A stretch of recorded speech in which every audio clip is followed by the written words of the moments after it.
Permit me just a minute to thank Tsewang for initiating this conversation. You know, we're so blessed to have wonderful, bright students in our classes and our seminars, and it's wonderful to have a student that comes up to you and says, I have this idea. Let's bring Rinpoche here and let's have him come and talk. And so thank you very much for initiating that, and I really appreciate your willingness to get out there and make something happen. So thank you. And it's a great honor to have a chance to sit and talk with you. And what I would like to do is to start by having folks understand a little bit about your personal background, about your kind of your early life. I understand that you spent some time in a monastery as a small child. And let's start there, and then we'll see how we go. All right? Go ahead.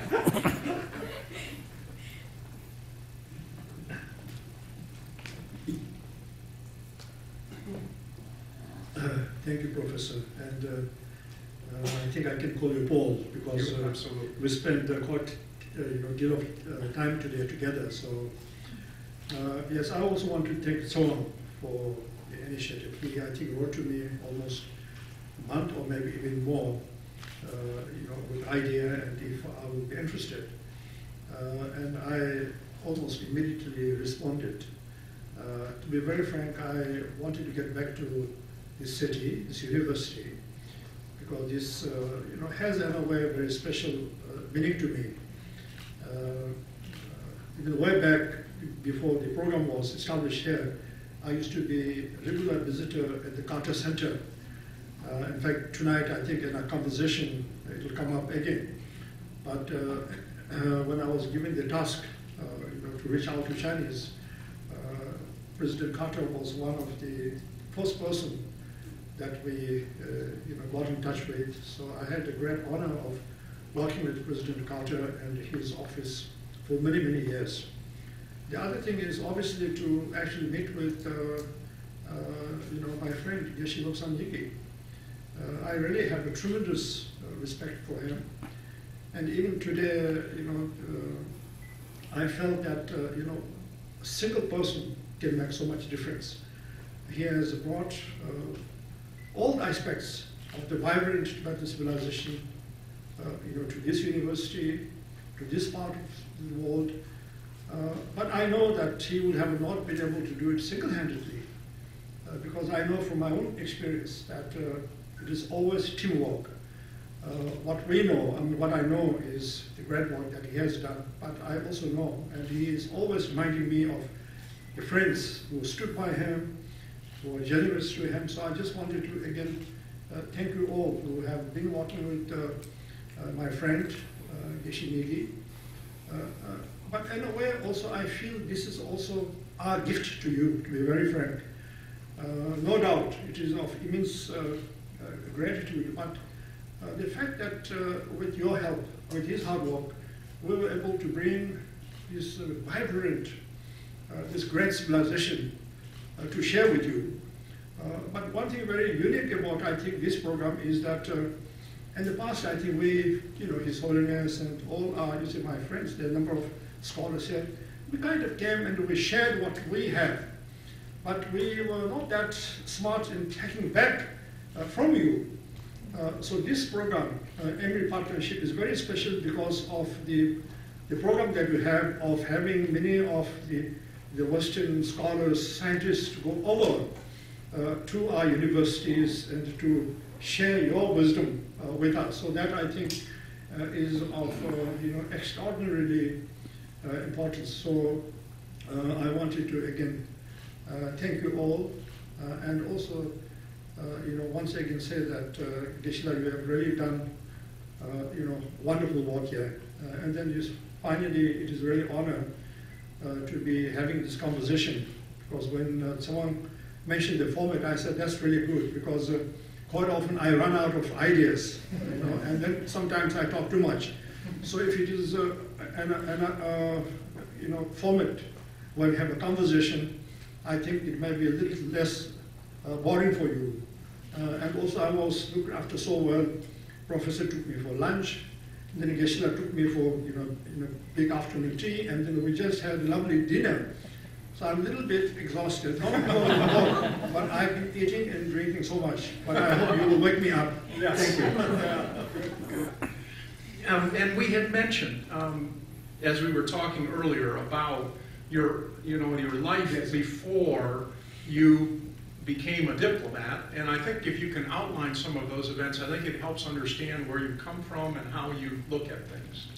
Well, sorry, yes. Yeah. I absolutely forgot to even respond to. Yes, you're right. I've been fortunate. I grew up and I was trained as a young novice in a monastery. Obviously, I was too young to study the deep philosophy of Buddhism. But as I grow older, I really come to deeply value, because I think it had a profound impact on my personal character. Whatever goodness there is in me, I think is to a large extent is because of I was able to grow up in that monastic environment. But I was there only for about 6-7 years, and then things changed in Tibet. And then I'm from the eastern part of Tibet, where the Chinese invasion began. So obviously, I think it was most probably end of '57 when we left our native home, slowly made our way to central Tibet, to Lhasa. And then in 1959, I came over to India. I was by then, I think, 12 or 13 years old. I remember crossing the Himalayas and losing one pair of my shoes in the mud. So in fact, I actually literally crossed over to India barefoot without a shoe on my feet, because I thought it's useless to walk with just one shoe. So I just even threw away the other shoes. But so that has been my upbringing. I also believe, for me, I do. When I was young, I was involved with. I was an activist. I was also founder of the Tibet Youth Congress, together with some of my colleagues. But I have, come to see the Tibet struggle is not just slogans. It is much more than slogans. The most important thing for us is the really preservation of this distinctive personality or the character of who we are. So that's why I also felt, deeply moved. In fact, I used to call, we are discussing that, I think, this afternoon when I met with my Tibetan friends, His Holiness' idea of middle approach as brilliant, because I think it really catches the essence of a struggle, but at the same time, he, avoids all these slogans, but really the basics. So I think, to kind of summarize, your personal yes, track. yes. And I was telling you that I had read this recent Washington Post interview of you that suggested that when the Chinese would sit down with you, they also understood something about your family and where you came from, and that part of that was a warrior. Part of that was somebody that was willing to stand up and fight. And I wonder how much of your own sense of self is informed by your family history, having both that education, looking for a middle way, looking for a Buddhist approach to solving problems, and at the same time having in that background a sense of being willing to fight and to stand up even when there's some risk, how that informs who you are and how you approach negotiations. Yes, I think, yes, my growing up in a monastery has impact, but also being a son of a chieftain. Yes. In fact, not only my father, but my mother was also very active in the resistance movement. In fact, I think she is, in some ways, more well known as a warrior than my father. I think there are a number of books mentioning about her. She was one of the very first, not only women, but I think Tibetan who took up arms against Chinese occupation. So yes, that part was also very much in me. And to be very candid, when I was sent to China in 1982, I had emotionally a great deal of difficulties. because of, I had this, to be very candid, deep, not only mistrust, but dislike of the Chinese, if I say candidly. But I went because His Holiness was very kind to choose me. This was 82. And I remember in Hong Kong, when we landed, there was, Hong Kong was still a crown colony then, but the Chinese officials from Beijing came to see us and Hong Kong.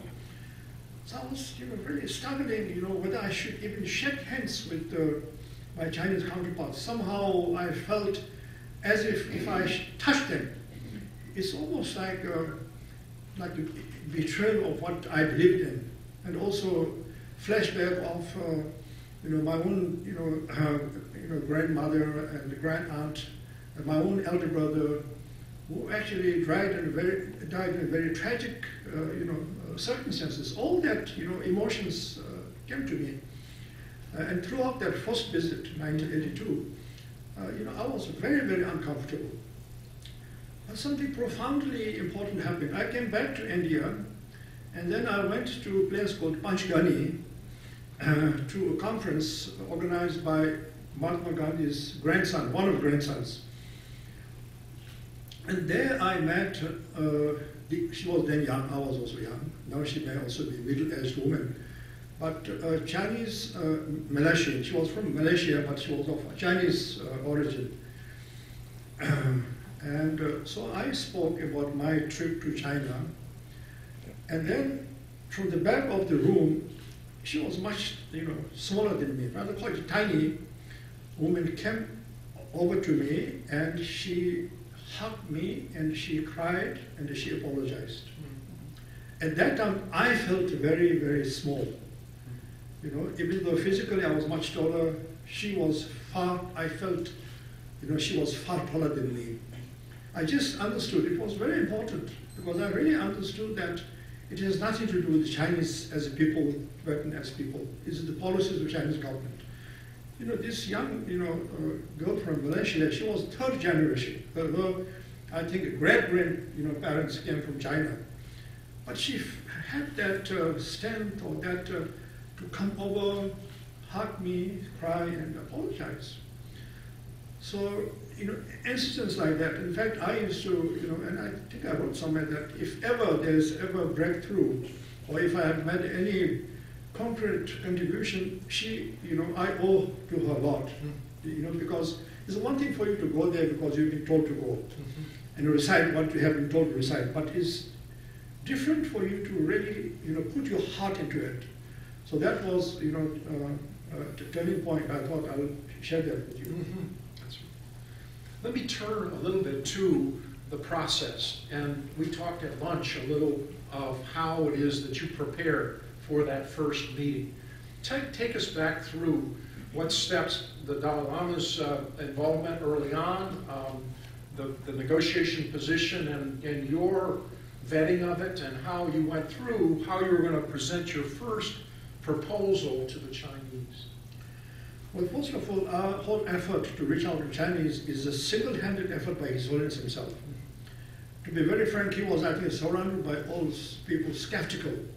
We had tremendous respect to him. But at the same time, I think, almost every one of us, who was serving him deep in our heart, as I said earlier, we really had deep mistrust. We really never thought that anything is going to come out of this. But His Holiness, single-handedly, not only before he started loving with the rest of the world, he actually made those of us around him believe that ultimately the issue of Tibet must be resolved by the Tibetans, Chinese themselves. So it was, his single-handed effort. Having said that, obviously, we are all, trained on the job, amateurs in this game, but we try to, study as much as we could. And as I said earlier, so since His Holiness decided to move on that path, the middle approach, which we discussed about, which I said has roots in the Buddhist, philosophy. Because he used to first tell us to say that, look, you see, eventually we have to find a way not only that satisfies us, but that also satisfies the Chinese. Because if you're only looking for a solution that satisfies us, it's not going to happen. It has to be something that is mutually. So we went around, and I would love to have you to talk about this question of the word autonomy, the use of autonomy. Yes. Talk about that. Yes. So in that process, remember earlier I talked about my coming to Atlanta and to many other parts. So finally, when His Holiness was, ready to announce to the world his Strasbourg proposal that he gave at the European Parliament, where the whole concept of the middle way approach was, announced. So we, were, assisting His Holiness in preparing this document. And so if you read the Strasbourg proposal even now, you'll never find the word autonomy in that whole text. No, we talked about, we danced around, we used the word like in association with. So I remember very clearly that some of us, was reading to His Holiness the English version of it, and then he says, but I'm talking about autonomy. And why isn't this word autonomy there in the text? So we kind of scratched our head and said, well, Your Holiness, well, in essence it is there, but we feel that, we have to think about the Tibetan audience also. This word, has become such unpopular, because the Chinese have misused it, Chinese have made it meaningless. So therefore we said that we feel, Your Holiness, you should not use that specific term. And I remember vividly, he said that word again, what you people in association with. He said, all right, but if I'm asked, I may not even remember, I may not be able to even pronounce the word, I'm going to say autonomy. What I'm asking for is, so it was that kind of strong leader. He was very clear, but those of us, around him. But I had, as I told you during lunch, so one of the last person that I came to consult, was President Carter. His Holiness wanted me to fly all the way from India to New York, and then we found, he was somewhere in Twin Cities. I can't remember which, but I flew that very night, totally jet lagged, and met President Carter. And I, said, Mr. President, this is the statement that His Holiness is going to issue in a few weeks' time, and he wanted you to have a look. So President Carter, as you know, is a very, very thorough.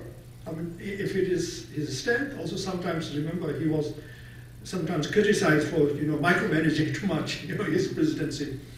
So he read so carefully, and all of us totally silent in that room.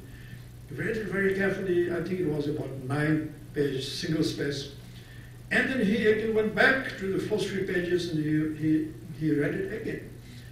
And then he turns to me and says that, Lodi, so what is your bottom line? What is your bottom line?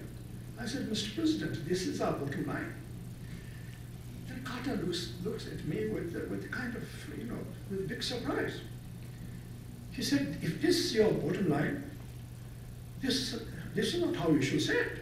You should say it, way above. You should ask for like much more, and then finally you come down to your bottom line. So I told President Carter, which is true, I said, Mr. President, I absolutely agree with you. But we in fact tried to mention to His Holiness, but His Holiness said no. His Holiness said, I'm not a politician, I'm not a legal expert, I'm a Buddhist monk. I wanted to be very, very clear. I wanted to just very frankly put forth what is it that we Tibetans, what is it that I need to, be satisfied. So President Carter again listened, and he said, I remember vividly, he said, well, this is the first. If this process succeeds, it is a new chapter in the art of negotiations. So let's see what happens. I think, jury is still out there. I failed to acknowledge that it has been failure. It has taken time. We never thought it would be, resolved, fast. But I still believe, that, ultimately, when may be found, then it certainly would be a major breakthrough. I mean, you are expert in that field, so And maybe in future some people will, do doctorate, on that and get a PhD degree on that. Talk to us about how, so you've gone back, 8 different times with various conversations with the Chinese. Did you see any movement? Were there any signs in any of these negotiations where you felt we might be getting close to an understanding of, for example, what we mean by the essential cultural elements of being Tibetan that might form the basis of a solution? Yes, Paul. I had moments that I really felt that there is a possibility. I still, believe in that. I started going to China, as early as 1982. So on and off, I've dealt with them for over 30 years when I retired. The formal talks, as you know, again, formal talks are ritualistic. You see, as a negotiator, not only with us in Chinese, the formal negotiations are they're important, but it serves different purpose. In fact, before the meeting begins, the both sides knows exactly what is going to be said, because we all read from our instructions. But that is also very important. But sometimes informal talks are much more important. So I have had more informal talks than the formal talks. And the informal talks, in fact, which preceded my formal talks, were very, very meaningful. I certainly had a feeling at times that we may be, it's not easy, but we may be able to, have some understanding. Because in formal talks, the one advantage is that both sides do not get worried that you'll be caught somewhere or that you're free to, especially, I really sympathize with my Chinese counterparts. For us, fortunately, His Holiness is such an understanding, and we have a fairly broad mandate. I'm not worried about, going back to Dharamshala or being purged, by the party. But for my colleagues, it was a very difficult task. I can clearly see because they have clear instructions, and within the leadership, there are factions, But yes, there were moments. The discussions were very candid, and there were, yes, even from the questions they started asking during the informal talks, clearly indicated that there has been some serious thinking, some serious discussions among the Chinese leadership. So let's talk also about some of the issues that came up. One of the most interesting ones that I learned from you today was the question of, well, what is Tibet? What are the boundaries of Tibet? And so the discussion of a greater Tibet and Tibet, and what we were talking about. Tell us about some of those discussions and the positions that you took and why you took them. Well, first of all, I think from our part, the Tibetan delegation has been, I think, quite successful in sharing with or putting on the table of Chinese leadership the holistic approach as to how we feel that the Tibet issue could be resolved. It's complicated. It has many aspects. But yes, one of the major stumbling blocks was definitely the very definition of Tibet. What are we talking about? So when we, as envoy of His Holiness, I was speaking on his behalf, and as you know, His Holiness represents, the entire Tibetan people. Remember, he always says that I am the free spokesperson of the Tibetan people.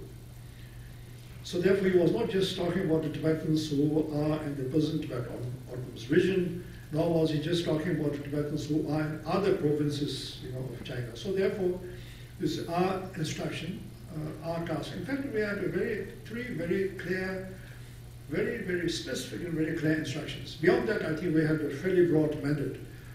One is never to accept that Tibet being historically part of China. Now this is sometimes misunderstood because some people feel that, oh, even the Chinese say that, oh, you have a hidden agenda. The reason why you do not want to accept that is because ultimately, you know, you have this evil design that you really want to split it. That certainly was not at all. But His Holiness always felt that history should be left to the historians. First of all, you can't rewrite history. I mean, as you know, many, dictators, many, people in the past have tried to rewrite history, but it doesn't help at all. So therefore, it was precisely because of that. And we were very respectful. We said that, yes, you have your version. The Chinese have their own way. I mean, they have different versions. There are, is this not uniform version. There are different versions. Tibetans have a view. And then historians have a different view. As you know, international, historians have a different view. So we have always said that let's not touch that part.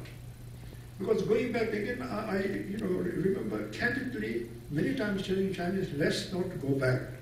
Going back is going to, create more rift and more animosity. Even going back to the last 50 years of our relation, it brings us, rather very disappointing and, very sad memories. So let's not go back. Let's think about the future. With regard to future, we are very explicit to say that we are committed, we are willing to remain within the framework of the People's Republic of China. Now there's a lot of difference. We never say part of China. See, because China is, when you talk about China, there is the Red China, there's the, before that nationalist, before that the Manchu. What we mean is that the present entity called the People's Republic of China that came into being in 1949, whether by force or by whatever it is with that entity we signed the 17-point agreement, 1951. So therefore I always said that when people talk about one China policy, even on Tibet, I said that it has no relevance whatsoever. One China policy is President Carter's way of dealing with Taiwan and China, because both said that I'm China, the other said I'm China. Tibetans have never said that we are China, or we represent China. So Tibet, when you go back to Tibet, you have to go back to the 51 17-point agreement, which was imposed on us, but His Holiness lived by that agreement for 9 years. So that's why, you see, we said that in the future, we are absolutely committed not only to remain within the framework of the People's Republic of China, but even find a solution within the constitution of the PRC. So there's two things. Let's not go to history, but about the future, we are very clear. The third one is that this issue is not about the Dalai Lama. His Holiness was very explicit, because China, even now, sometimes says that, oh, there's no Tibet issue. Tibet issue has been resolved. Tibetans are very happy. There's a Tibetan government, Lhasa. Yes, we have a problem with the Dalai Lama. He was misguided by foreign reactionaries, so he left Tibet. And, we would like him to come back, or we will allow him to come back. So therefore, the discussion is about his relation, the relation of the Dalai Lama with the Chinese central government. So there, His Holiness said is never, and we, explicit instructions. We always to say that there is no problem. His Holiness has no personal problem with you. His Holiness, in fact, wanted to help the Chinese and Tibetans too. So these are the three principles. Don't touch history, make a firm commitment with regard to the future, and this issue is about the Tibetan people and not about the Dalai Lama.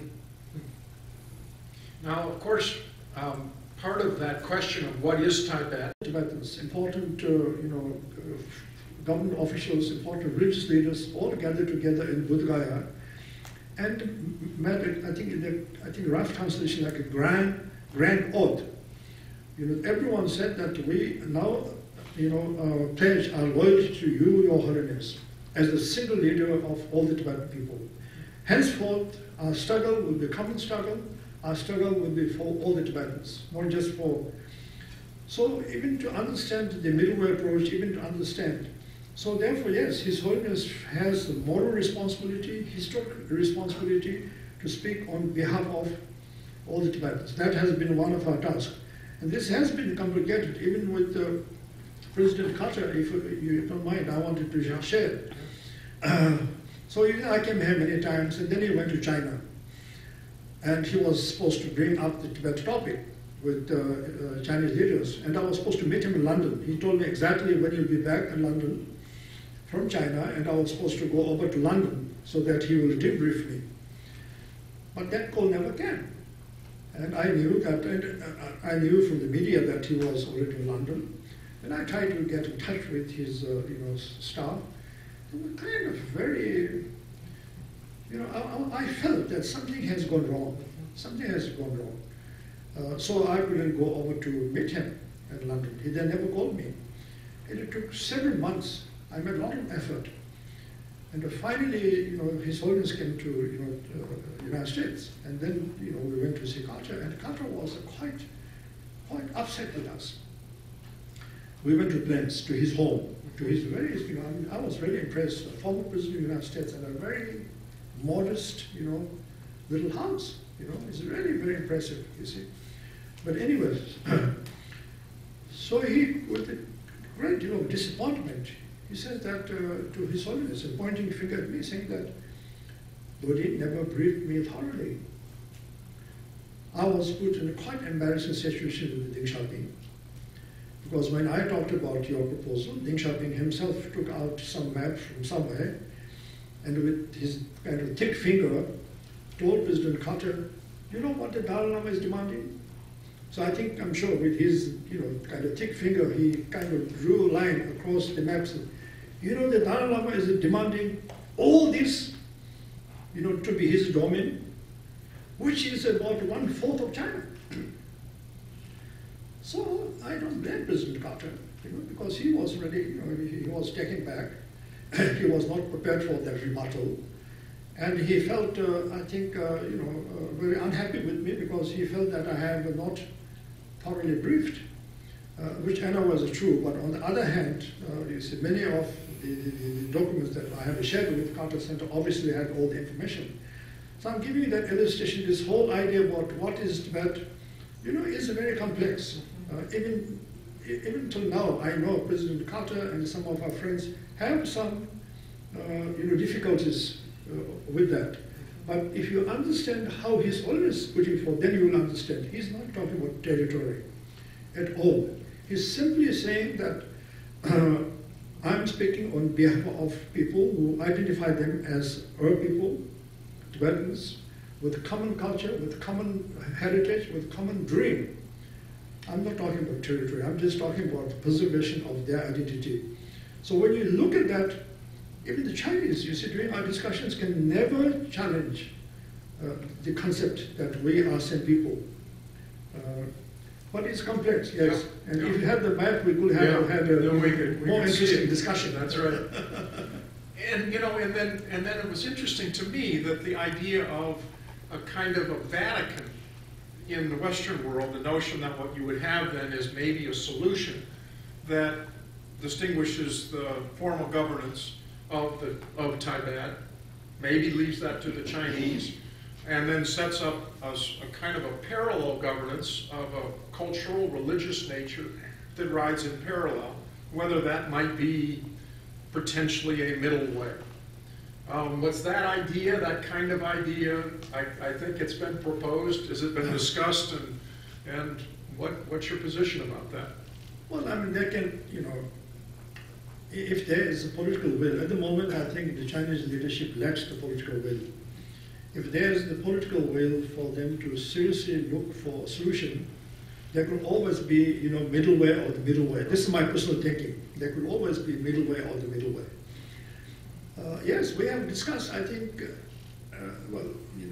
maybe in exaggeration, I think every possibility, and many friends, many scholars have also come to us with all kinds of ideas, including the idea of the Vatican style. Some scholars, even some governments also felt that, well, maybe, what we're asking is not going to be acceptable. Rather, why not ask for the Vatican status for the city of Lhasa, so that at least there will be a very strong center of Tibetan identity, Tibetan civilization. that center can then have a tremendous influence, just as Vatican has over millions of Catholics throughout the world. But that, well, there are similarities, but I think, it is a different situation. So, we studied that, but I don't think, first of all, the Chinese, forget about, at the moment, unless they have a political will, even that they will not accept. They will find that also totally unacceptable. They will also then label us with some other sinister design of wanting to have a Vatican-style approach. And I know that I'm getting a 5-minute sign here, so I'll try to ask a kind of a summary question. One of the things that is so interesting to me about this middle way is how to describe it, how to describe what you're looking for, and how it impacts on conflict resolution. So that one way of thinking about it seems to me is you say autonomy, I say no autonomy for you. You say these are the borders, no, these are the borders. Then what that does is it creates conflict. And if you're trying to say, well, why do you want these borders, or why do you want autonomy, that potentially there are some creative solutions. Am I getting right what the middle way is about, is to try to look behind the positions and try to find some middle creative way to get the parties to where they want to get to ultimately? Yes, well, I think, His Holiness, sometimes His Holiness, I think, describes some very complex issues in a very simple term. I remember years back, this must be like 30, 35 years back, remember His Holiness at one time used to talk about happiness. Before he came with this formulation of the middle approach, he used to say that, my struggle is for the happiness of the Tibetan people. And it was very much criticized, especially by even then Youth Congress. And they said that, why Your Holiness, where, we want independence, or we want self-determination. All these very heavily loaded political slogans. How about happiness? Because somehow, I think, in the minds of the youth leaders, they found that happiness is very kind of shallow and very soft. And I remember it was one of his trips that he went, and I was with him. We came back to Delhi, and he gave an audience to a group of Youth Congress leaders. And they're very respectful, but they said, Your Holiness, you should not talk about happiness. You should talk about, And His Holiness really reflected. He kind of leaned back, as he said, you know what? He said, I think I'm being idealistic when I talk about happiness. He said, actually, I think it is much more difficult to get what I want. Do you understand what happiness is? A real happiness? How can you have a happiness? And he's talking about total happiness and absence of freedom. And absence of all the freedoms. Freedom of speech, freedom of thought. So he said that, yes, I talk about happiness. Then I thought myself, that is a tall ask. Maybe what you ask is achievable. See, because it's such a simple thing, but when he explains, you really understand. Oh my God, So similarly, middle approach, he explains sometimes very, very simply. Well, Tibetans want total independence. A majority of Tibetans certainly does. And the Chinese wanted to continue to dominate, Tibet. So that is, the total domination, where the Tibetans have no freedom whatsoever, is not acceptable to us. On the other hand, the Chinese cannot accept the idea of Tibet becoming a separate nation. So that's why, a very simple way is that he found a way where China's, if we use Chinese term, sovereignty or territorial integrity is respected. On the other hand, the Tibetan people have the right to preserve and run their own life according to their own tradition. So that's, I think, naturally His Holiness experienced it. But to summarize, you have earlier said, we took some advice from others, including President Carter. President Carter, as you know, he has an approach. He always felt, and he tried this in some places. Some places I think he succeeded, some places he did not succeed. Not his fault. Is that you don't deal with very complicated issues like what is Tibet? but try to deal with issues that maybe the both sides are willing to discuss. So actually, after the 8th round of talks, unfortunately, then it came to, so we had one more, because we also decided to, we have put forth our proposal, which is a formal proposal. Then we thought that once we have put it there, we will now kind of pull back, not pull back from the whole proposal, but to start dealing with issues, education, for example, education, culture preservation. Even environment, in the beginning we had it on the list, but we thought by then environment was also becoming very sensitive. So we said, let's stick with the issue of education, for example. So in the future, maybe you say, I mean, one way is to, again, there has to be the political will, a genuine will on part of Chinese leaders to be willing to take this process forward. Then maybe you see one should try to deal with issues, starting from issues where there's some commonality, where it is not talking about areas or you see the governance, which maybe could come up. You see as we make some steady progress and some issues and work together, so that we have a confidence in each other. Very good. Is this a nice time to break? Should we hear from our responders? Would you say? All right. Good. All right. You may go first. Should we turn the microphone around here?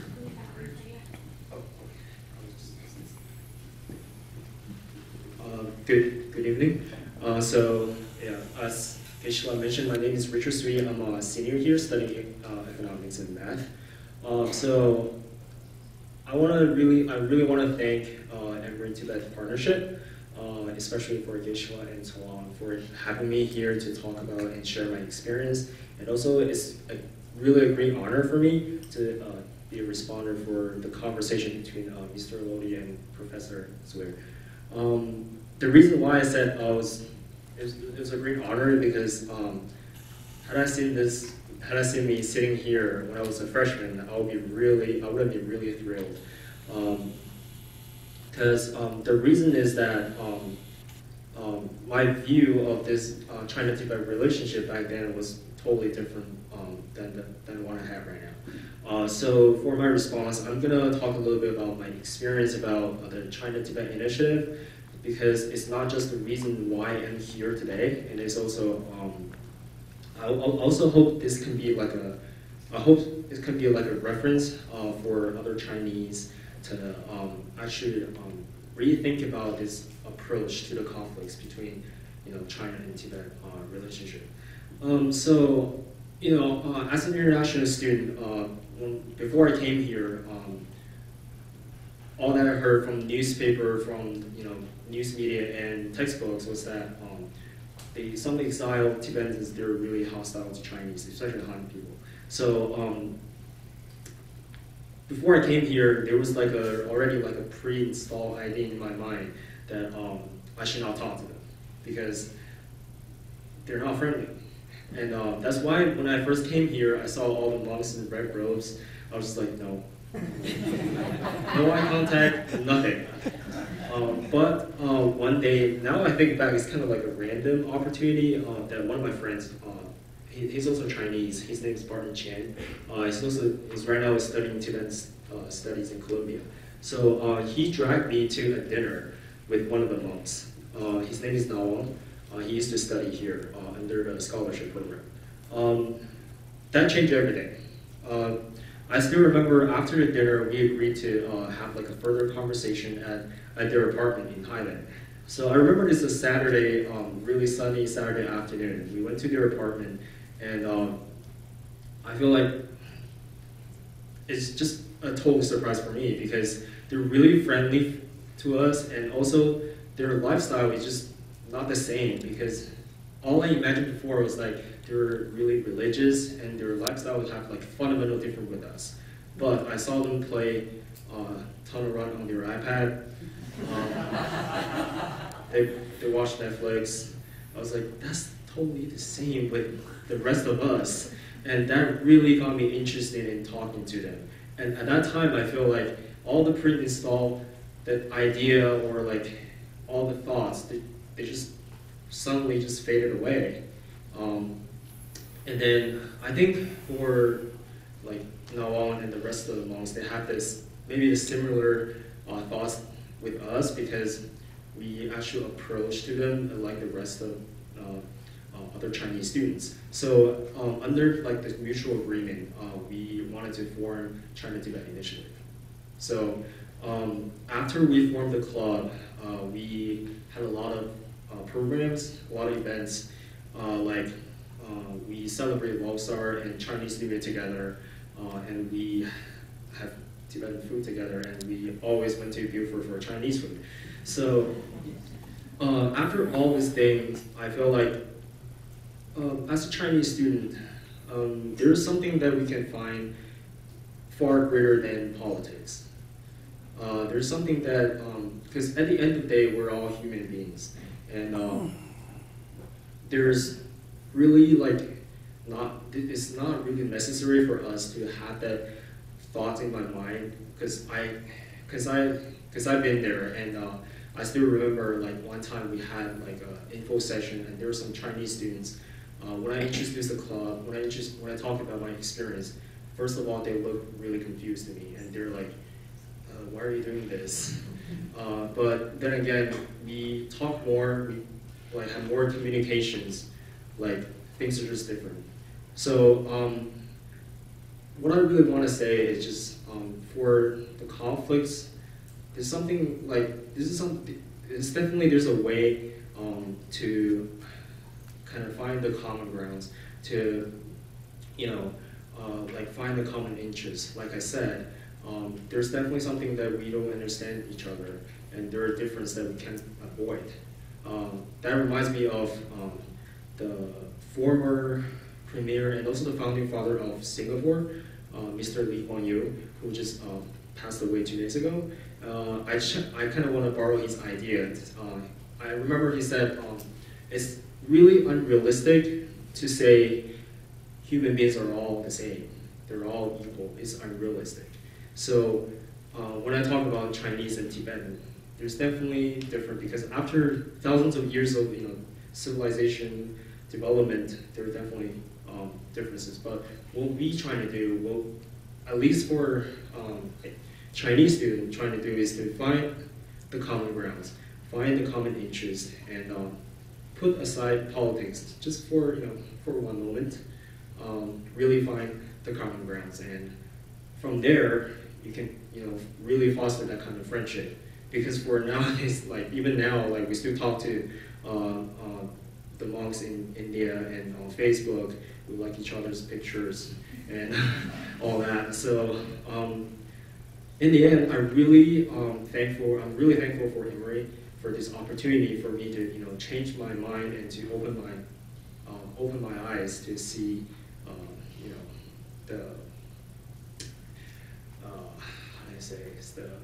the differences, but the gap that we can actually fill between the two people. So yeah, I hope in the future as more Chinese students studying in the States, I feel like I really hope that people can not follow my track, but I feel like I really hope they can open their minds, just be friends. Yeah, that's my response.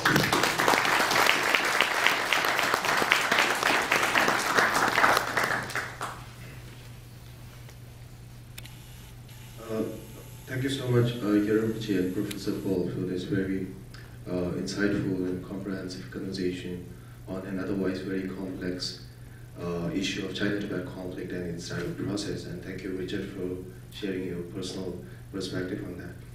And they have almost covered almost all the aspects of dialogue process, and I really do not have any additional insight to put on the table. But I just want to share with you 3 points of my personal perspectives.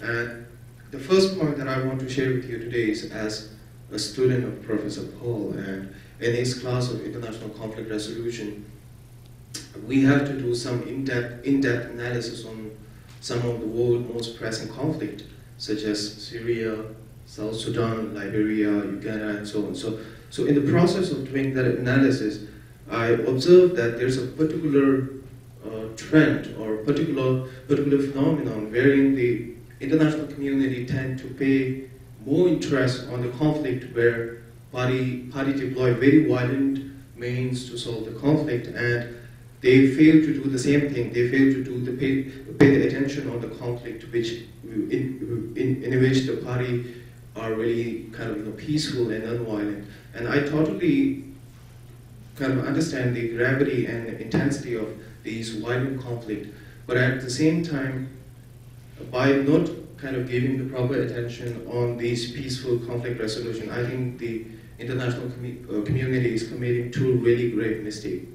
And the first mistake is that it set a very kind of bad example for international community, and I'm afraid that in near future the people might very well cite the example of Tibet and say, look at Tibet, and they try to be non-violent in the conflict resolution for 50 years and nothing really kind of productive come out of that.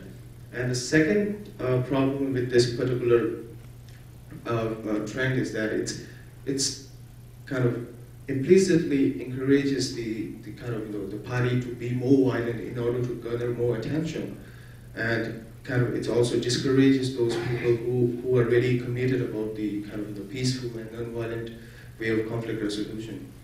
And the second point that I want to share with you today is as a future generation of Tibet. And I've always believed that it's one of my major responsibilities to carry forward this Tibetan people's struggle for our right and responsibility to protect and to promote the unique cultural heritage that actually defines us, and at the same time to protect the very fragile ecosystem of Tibetan plateau. So in this regard, I think I, as a future generation of Tibet, I believe it's in better interest of China and Tibet if we could really solve this conflict amicably through dialogue process on the basis of policy that was formulated by His Holiness the Dalai Lama, which we call middle way policy. But it really discourages me, or it saddens me to know that the Chinese government is really insincere or unwilling to come on this dialogue table.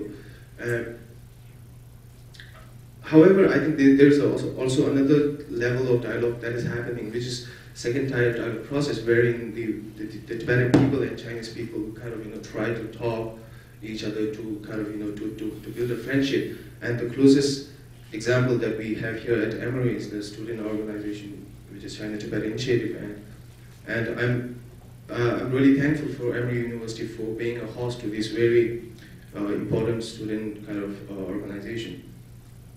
And the final point that I want to make today is a perspective of a son of a parent whom I have not met for many, many years, particularly because of this conflict. And it really saddens me at the personal level to know the fact that I'm not able to be with my parent, my aging parent, and be of service to them. And in this view, I really wanted to see this conflict resolved as soon as possible, so that I can just be with my parents, or I can just play with my father like any other sons and daughters would love to. But again, it's really, sometimes I worry, and sometimes I feel really sad that the Chinese government is not being really sincere about this. Actually, they don't want to kind of really solve this problem. But whatever the current situation may be, but I always believe that there's a light at the end of tunnel, and although it may seem really difficult to reach to this light now, but like any other Tibetan, I'm really optimistic. I'm hopeful that soon this conflict will be resolved, and His Holiness the Dalai Lama will be able to return back to Tibet, and those separated families, fathers, sons, daughters, will be reunited again in a free Tibet. Thank you.